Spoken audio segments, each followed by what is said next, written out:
sebagai salah satu warisan budaya dunia yang sudah diakui oleh UNESCO, lahir di tempat ini. Dan saat ini saya akan mengajak Anda untuk sowan sambang objek wisata andalan di kawasan Banyu Sumurup, Desa Giri Rejo, Imogiri, Kabupaten Bantul untuk melihat lebih dekat bagaimana salah satu hasil kerajinan warisan budaya dunia ini diciptakan. Yuk, ikuti saya. UNESCO mengakui keris sebagai salah satu warisan budaya dunia non-bendawi. Selain sebagai pelengkap aksesoris dan warisan budaya, masyarakat juga percaya keris sebagai senjata sekaligus sebagai benda yang memiliki nilai tersendiri. Bagi masyarakat Jawa, keris sudah dikenal sejak zaman Kerajaan Mataram Hindu, yang pada masa itu dipercaya dapat menambah nilai kebesaran seseorang yang sedang berkuasa. Kula nuwun, Mas. Monggo. Nggih. Nuwun sewu, izin masuk boleh? Monggo, nggih. Nggih, nuwun sewu. Silakan ya. Ini mengganggu aktivitasnya. Nggih. Wah, banyak nih ternyata koleksinya. Ya, hasil karya, Mbak. Hasil karya seorang Meranggi. Meranggi itu pembuat warongko keris. Oke, baik. Saya sapa dulu Sobat Jelajah Bantul yang ada di rumah. Assalamualaikum warahmatullahi wabarakatuh. Salam pesona Indonesia. Teman-teman, kali ini saya sedang sowan di rumahnya Pak Muji. Beliau ini adalah salah satu pengrajin warongko. Istilahnya tadi apa, Mas? Meranggi. Ya. Kita mau tanya-tanya dulu deh. Menyala sebentar ya, Mas, di sela kesibukannya. Ya, ini boleh diceritain dulu nih. Bikin kayak gini, warongko ini sudah mulai sejak kapan nih, Mas? Saya bisa dibilang mulai dari kecil, karena bapak saya juga meranggi, terus dulu simbah saya juga meranggi. Jadi turun-temurun, ya akhirnya sampai ke saya menjadi seorang meranggi atau pembuat warongko keris. Gitu. Artinya bahwa ini keahlian yang memang sudah diturunkan bahkan dari simbah. Ya. Tidak melalui sekolah khusus gitu ya. Enggak, jadi guru-guru pertama saya itu ya bapak saya gitu. Oke. Ini kan kita taunya bahwa di kawasan Banyu Sumurup ini kan sebagai sentra penghasil keris. Ya. Ternyata cuman warongkonya saja ya. Ya, lebih tepatnya penghasil warongko keris atau sandangan keris. Oke. Itu jadi kalau keris itu kan tidak hanya bilahnya saja dari besinya. Jadi kan harus dikasih ini sandangan. Ini namanya sandangan keris. Itu. Nah, saya pengrajin ini warongkonya. Terus ini kemudian yang ini namanya pendok. Itu ada lagi tetangga itu juga yang pengrajin ini, pembuat ini. Terus yang cincin hiasan ini mendak. ukirannya ini, Mas ya. Betul, yang ada hiasan yang terbuat dari logam. Ini namanya pendok. Ini tetangga temen yang buat pengrajinnya. Terus yang cincin ini namanya mendak. Itu juga ada. Ini mendok, ini mendak. Pendok. Oh, pendok. Mendak. Yang paling atas sebagai pegang itu deder. Nah, ini satu kesatuan. Jadi kita saling kerjasama gitu untuk melengkapi, untuk menjadikan satu kesatuan sandangan keris.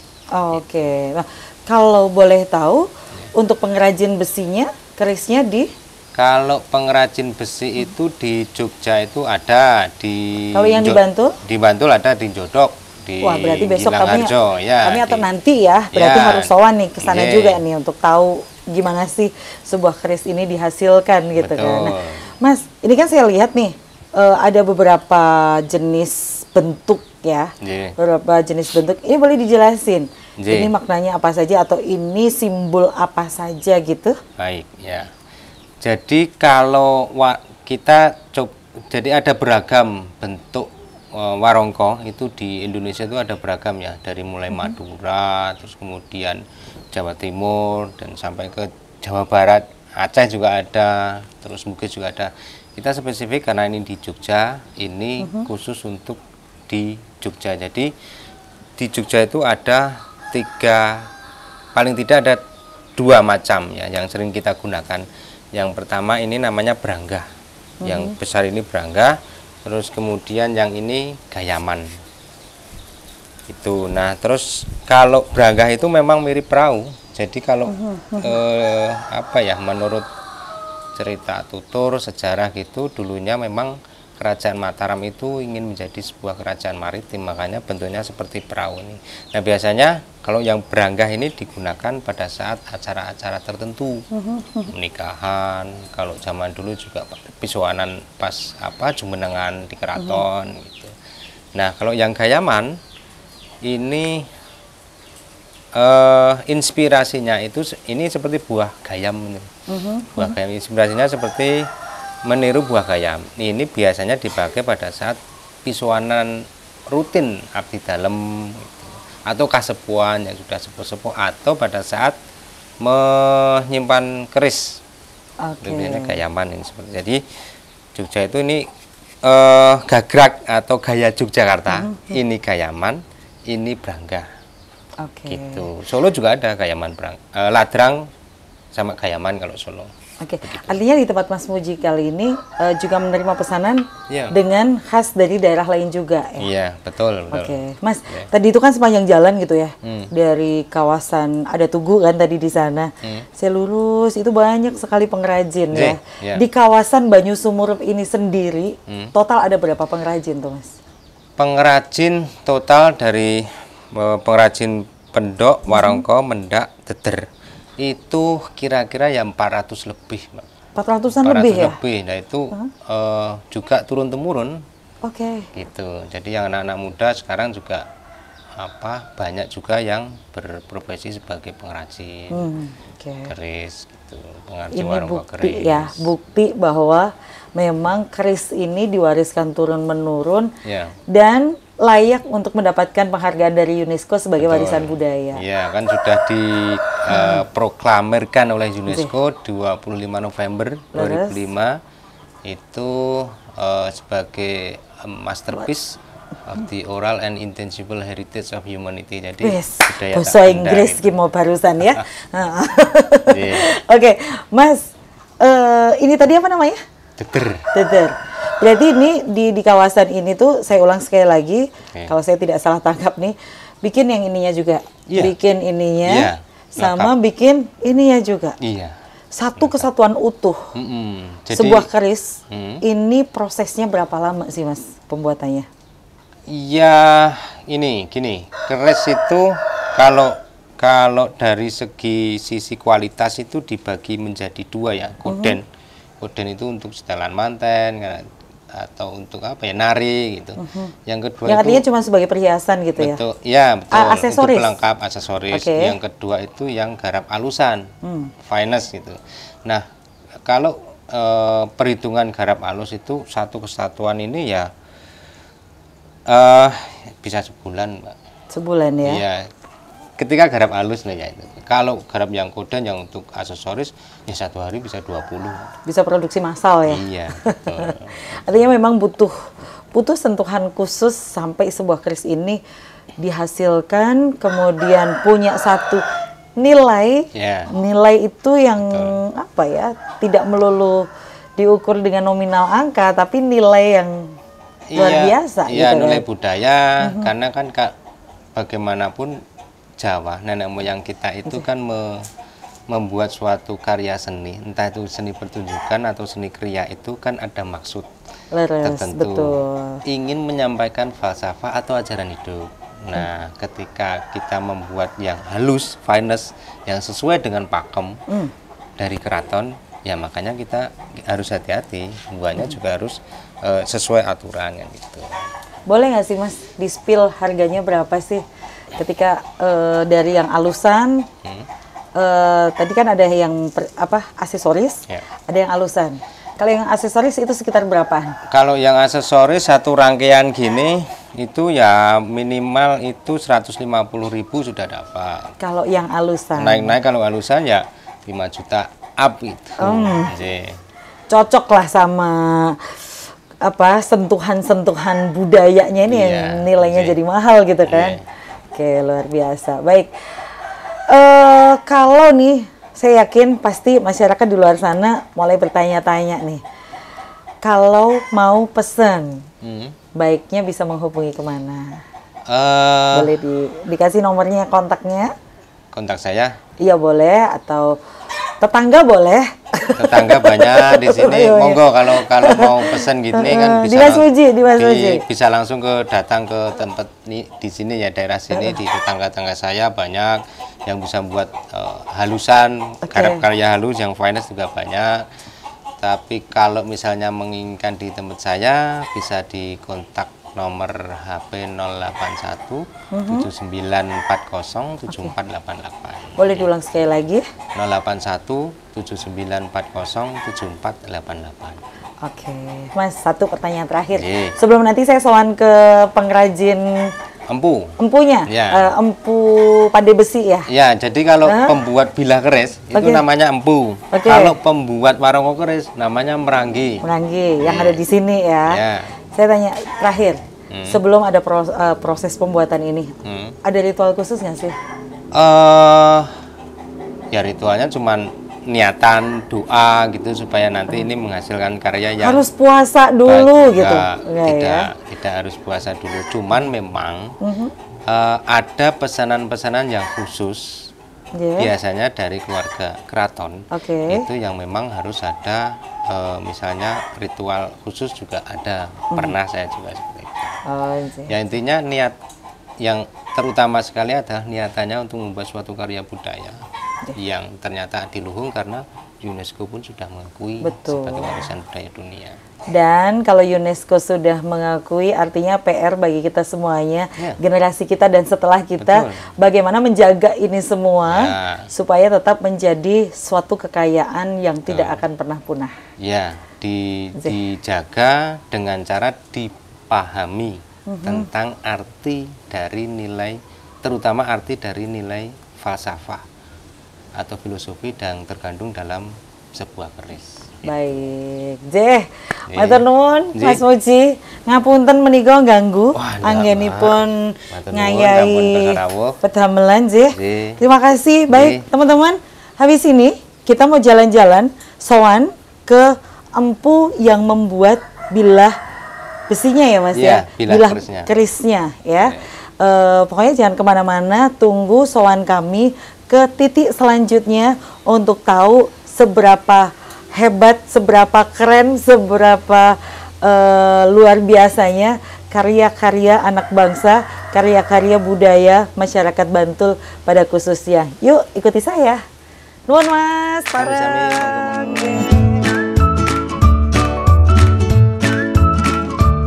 Nah, sekarang kita bergeser ke kawasan Jodok Gilang Harjo, Pandak, Bantul, di mana sebilah keris ini diciptakan.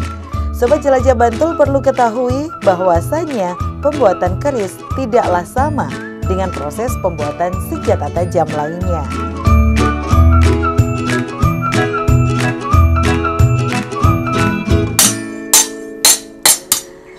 Kula nuwun Pak. Monggo, monggo Mbak. Izin sowan bisa Pak? Sakit-sakit mengganggu kesibukannya nuwun sewu nggih. Ini sedang bikin apa ini Pak? Ini pemesanan yang tadi siang, ini sejenis parang. Sejenis bentuknya seperti pukri. Apa itu Pak? Pukri itu senjata dari Nepal. Wih, udah internasional nih. Ngeri nih kalau Bapak lagi duka, ngeri nih Pak. Iya. Nuwun sewu Pak, dengan Pak Sinten? Pak Sarjono, AMW. AMW? Iya. Apa itu Pak? Ahmad Marwi, itu asmane kakek saya yang generasi saya ketiga. Oke, baik. Teman-teman Sobat Jelajah Bantul, seperti janji saya tadi, kalau tadi kita sudah jalan-jalan untuk melihat bagaimana warongko keris itu dibuat. Nah, janji saya untuk kita pelajari lebih lanjut bagaimana sebilah keris yang dari besinya ya ini dibuat. Nah, sekarang saya berada di kawasan Jodok Gilang Harjo, Pandak, Bantul. Ini sudah ketemu dengan pandai besi, istilahnya pandai atau empu ini Pak? Pandai ya? Besi atau empu. Oke, Pak, sebelum kita berbicara tentang keris ya, ini kan Bapak menekuni pembuatan alat-alat yang dengan bahan baku dari besi ya Pak ya? Betul. Ini sudah berapa lama Pak dijalani? Kalau saya menekuni pandai besi sekitar tahun 2000. 2000, berarti sudah 20-an tahun. Ya, sekitar itu. 2000, sekarang tahun berapa sih? 23 ya? 2023. Ya. 20-an tahun. Ini sudah generasi ke? Saya generasi kelima. Kelima, ya. Dari Simbah AMB tadi? Dari Simbah AMB, dari AMB saya generasi ketiga. Oke. Terus kakek saya generasi ketiga. Oh, jadi saya dari Mbah Cicit, Mbah Cangga, itu satu Mbah Cangga, Mbah Buyut, kakek bapak saya. Oke. Nah, ya. Artinya ini pun menjadi profesi utama ya Pak ya? Betul. Pak, ya. Kalau boleh tahu di kawasan ini ada berapa pengrajin Pak? Pengrajin pandai besi di sini sekarang masih yang bertahan aktif sekitar 7 Besalen. Besalen itu rumah produksi namanya. Oke. Ya, itu sekarang masih 7 yang aktif. Kalau dulu tahun 80-an hampir di sini kawasan sentra industri. Dulu tahun 80-an. Nah, sekarang karena tergerus oleh zaman dan regenerasi yang tidak ada. Nah, ini saya salah satunya dari cucu Cangga yang dari sekian banyak. Nek seumur bapak saya itu jadi buyut Simbah saya terus bapak saya itu semua pandai besi. Tapi setelah saya habis. Udah pada ganti profesi.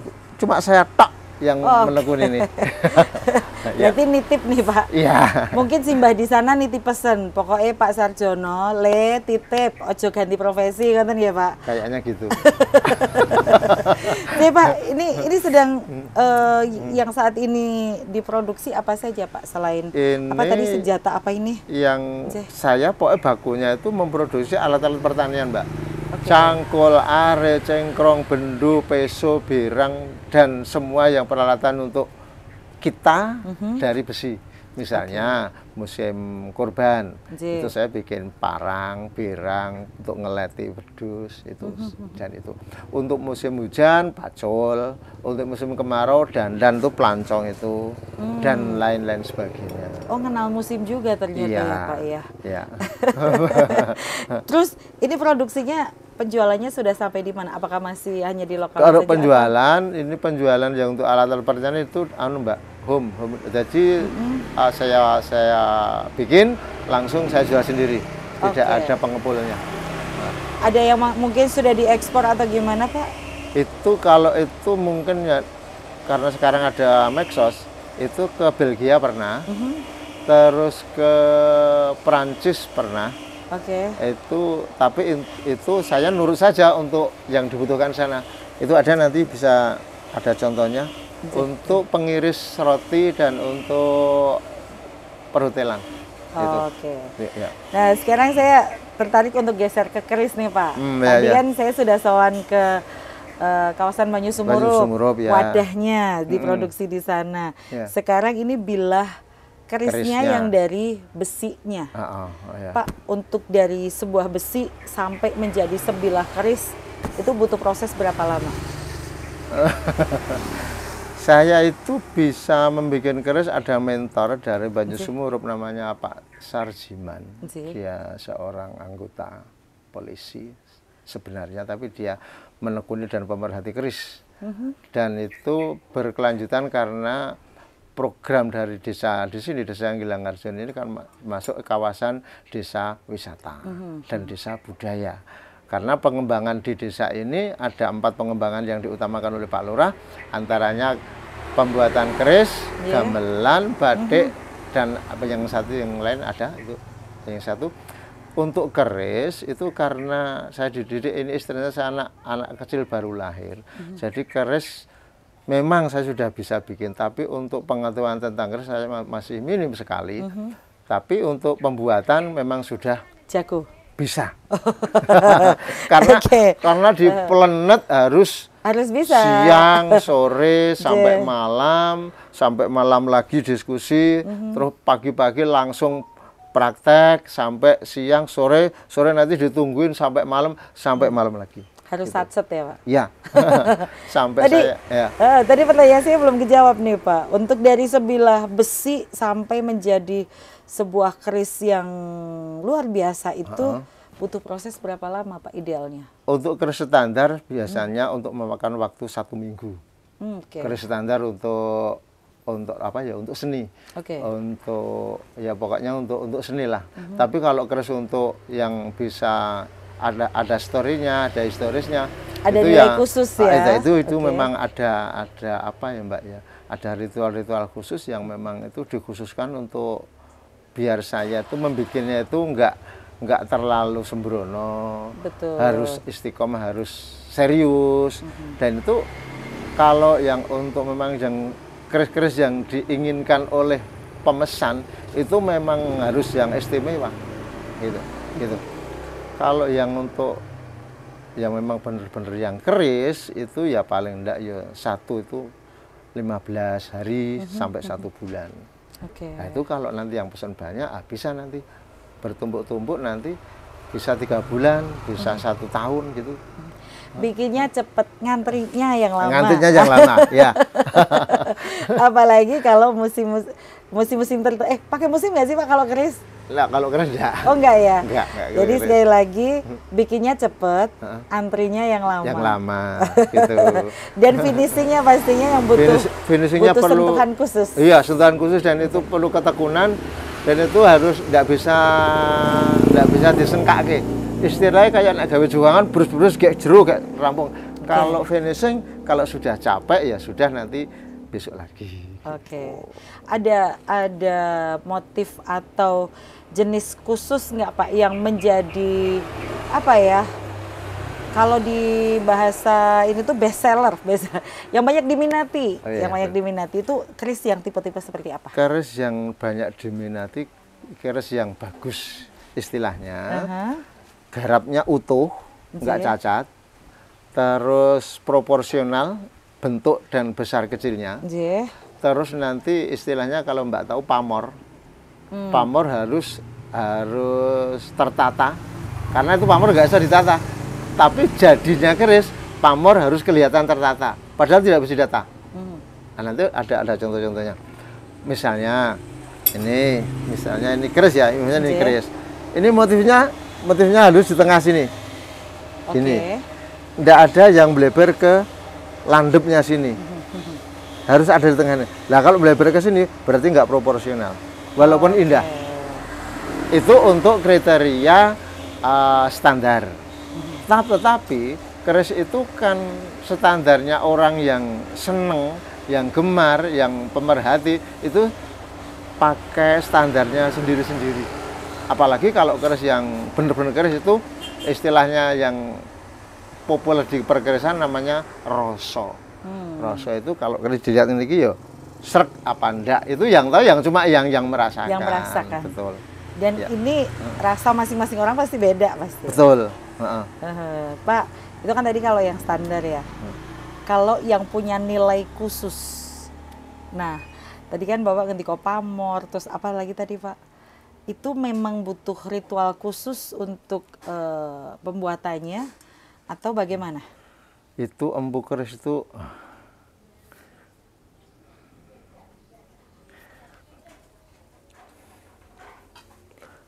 sebentar. Gimana Pak? Empu keris itu kan gini Mbak, ada ritual dan ada nilai magis tersendiri. Itu untuk saya. Tapi kalau untuk orang lain mungkin enggak. Saya itu kemarin bikin keris itu enggak sengaja. Tapi ada teman-teman yang tahu tentang nilai mistisnya. Saya punya keris bikinan saya, dan bikinan saya itu saya enggak sengaja. Itu ada nilai storiesnya. Itu yang tahu, yang seneng. Kalau manggil saya Kang Sarjono, seiki aja didol. Kang Sarjono seiki didol rapopo nek iki gitu. Itu teman bukan pembeli, tapi teman yang tahu tentang keris. Dan tentang mistis itu. Itu ada itu di situ. Boleh Pak dikasih lihat? Itu Bu, yang kecil Bu. Yang kecil lurus dan yang kayaknya banyak nih koleksi. Bukan sik kecil, sik rada cilik. Atau boleh dibawa ke sini semua, Bu? Izin. Sing rada cilik dan cilik lurus. Ronde Ya. Cilek lurus. Banyak ya Ya, jenisnya. itu. Aduh. Ini nih. Ini. Gimana? Ada teknik khusus megangnya nggak, Pak? Enggak Pak, enggak usah. Izin, Pak. Enggak terlalu rawel Oke. nanti. Ya, nah. Oke. Ini kelihatannya gini ya. Oke. Ini ya. Nah, ini. Terus pun Aduh, dikatakan tak ada ya. Ini yang tahu loh tuh. Zee. Saya enggak tahu. Ini katanya wanita. Oke. Namanya Dewi Rengganis yang masuk. Tapi saya nggak tahu. Makanya tadi saya bilang saya magrek tadi loh. Saya juga nggak tahu. Saya nggak tahu. Tapi saya magrek terus semua mengkorok saya. Tapi saya nggak tahu. Itu ada apa juga nggak tahu. Kalau ini sudah ada yang punya. Ini yang membeli Pak Polisi. Ini kalau standar, ini keris nggak standar. Dan keris ini banyak kurang standarnya banyak. Tapi Pak Polisi karena sudah srek, ini saya pakai Pak Sarjono gitu. Dan ini sebelum diboyong, sebelum dia punya tempat katanya. Nitip dulu di Ya, sini. tapi ini sudah dikasih DP. Sudah dipinang? Sudah DP. Kalau ini tidak, dengan teman saya tidak disarankan jangan dijual. Betul. Jangan dijual. Itu malah nanti dikasih sandangan. Nah, ini saya juga nggak tahu. Ini pamornya katanya ini namanya pamor tangkis. Pamor tangkis itu di sini dan di sini lain. Ini gini, Zee. lainnya gini. Ini Bapak bikin sendiri? Iya. Oh. Luar biasa. Ini bahannya seperti ini. Ini bahan mentahnya. Ini bahan mentahnya. Ini sekian ini. Ini besi yang dicampur-campur. Oke. Digandeng terus nanti dibakar sampai meleleh di tempat, dibakar di tempat sampai menyatu. Sampai nggak ada sekatnya seperti ini. Sampai menjadi satu seperti ini. Setelah dari satu baru dibentuk bikin seperti ini.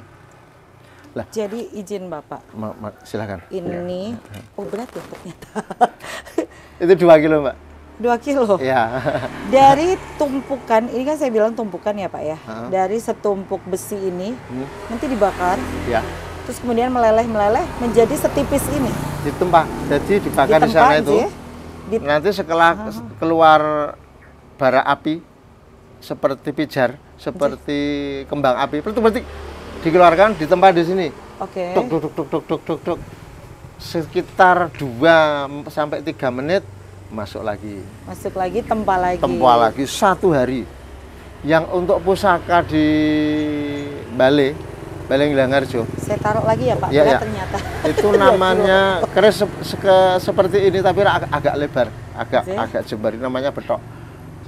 Itu waktu pertama kali pelatihan dengan banyak orang di sini seperti orang Ewoh. Yang nempa sekitar 20-an orang.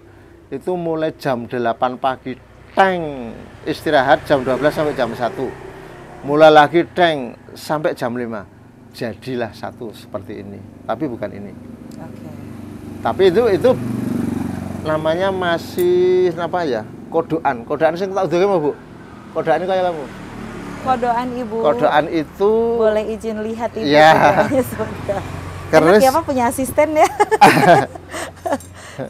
Ini asisten yang bayarannya luar biasa. Luar biasa dan murah itu bayarannya. Siapa bilang Pak? Ini bayaran termahal ya Bu ya. Izin. Nah. Ada cara pegang khusus Pak? Enggak. Izin. Nah, kodokan itu ini. Itu. Kodokan itu ini belum jadi. Jadi nanti masih di finishing. Belum ibarat belum diukir atau ya, apa gitu ya? Belum ditipiskan, belum standar. Tapi sudah saya kasih ini namanya gonjo ini.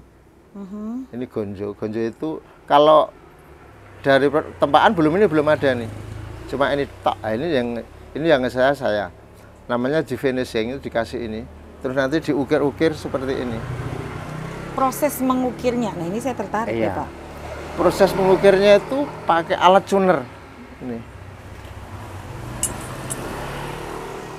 Dan macam-macam. Ini. Oh, sudah elektrik ya? Iya. Ya, ya, kalau sekarang sudah dibantu seperti itu. Kalau dulu kita membayangkan nggak sampai. Iya. Nalarnya nggak sampai kan.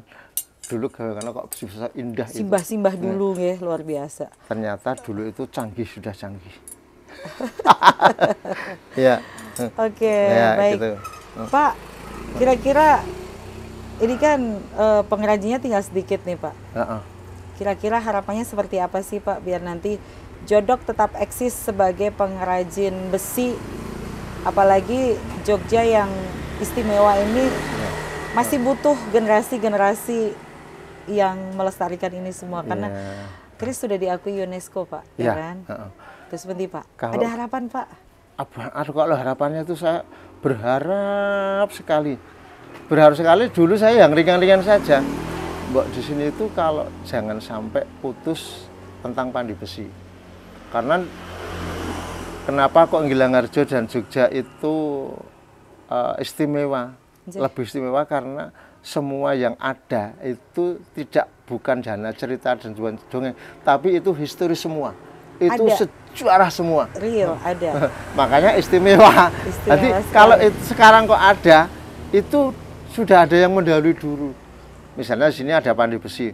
Jadi mbah saya yang saya ketahui, namanya Mbah Trunosono yang di Mahkamah di sana itu, saya melihat nisannya itu dia meninggal tahun 1841. Itu meninggalnya. Berarti beliau hidup di era Hamengkubuwono keberapa itu zaman Diponegoro. Mbah Diponegoro. Mungkin HB5 ya? mungkin HB5. 18 itu sekitar 5 atau 6 ya, kalau nggak salah. Ya itu. Lah terus karena kan dulu penelitian sekarang sudah mulai. Saya sendiri saya sudah jadi bahan objek saya. Saya jadi objek karena saya sudah nggak tahu, sering sekali saya ditanya-tanya. Berarti saya ini jadi objek sekarang ya Mbak? Iya Pak gitu. Diteliti kenapa? Saya ada apanya kok diteliti? Gue benjang lah ngertos ini.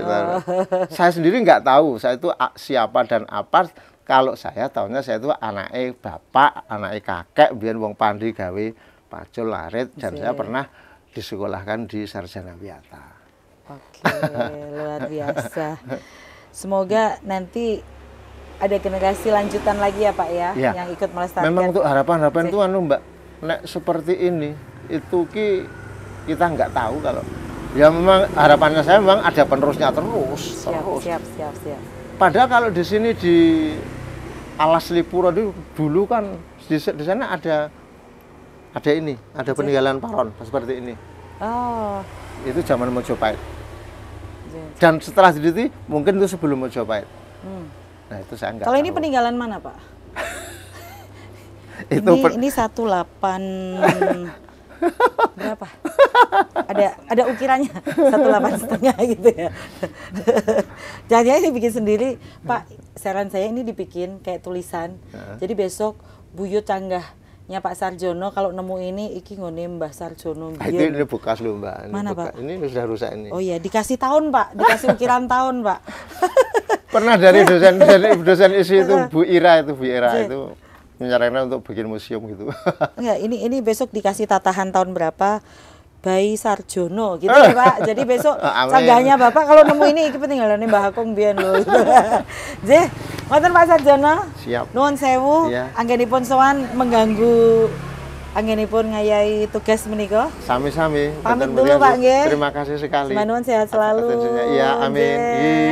Baik Sobat Jelajah Bantul, itu tadi soal saya bersama Pak Sarjono, Sambang Objek Wisata Andalan Kabupaten Bantul, kali ini di Jodok Gilangarjo Panda. Kalau tadi di Banyusumurup Imogiri, tentang bagaimana sebuah keris dari warongko sampai sebilah besi dan segala sesuatunya menjadi sesuatu yang bernilai. Karena dari keris kita belajar bahwa hidup kita itu seperti besi. Kalau ingin menjadi hebat, dia harus ditempa, dan ditempa. Betul sekali. Saya Rani Albani. Assalamualaikum. Salam pesona Indonesia. Siap.